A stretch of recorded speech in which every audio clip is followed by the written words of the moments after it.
일본 정부가 다음 달부터 10년 동안 후쿠시마 원자력 발전소 오염수를 방류하기로 했습니다. 배출하는 오염수에는 연간 최대 22조 베크럴로 정화되지 않은 방사성 물질인 삼중수소가 포함됐습니다.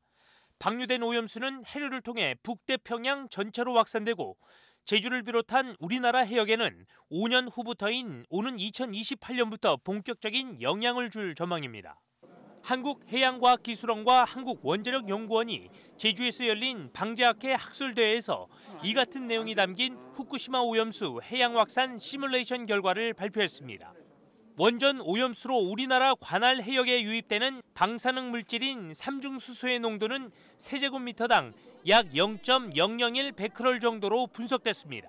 저희 관할 해역에 어느 정도로 들어올지 이런 부분에 대해서는 여기 빨간색으로 표시된 부분이 있는데 한 5년 후 정도부터 이제 꾸준히 들어오기 시작하고 뭐 일시적으로 그 전에도 빨리 들어오는 부분이 약간 있긴 합니다. 그래서 이 농도가 들어오는데 사실 이 농도는 실제 그 해양의 배경 농도 이미 존재하고 있는 삼중수소에 비해서는 상당히 작은 양이기 때문에 이번 연구 결과는 우리나라보다 앞서 진행된 중국 연구팀의 연구 결과와도 큰 차이가 없다고 밝혔습니다.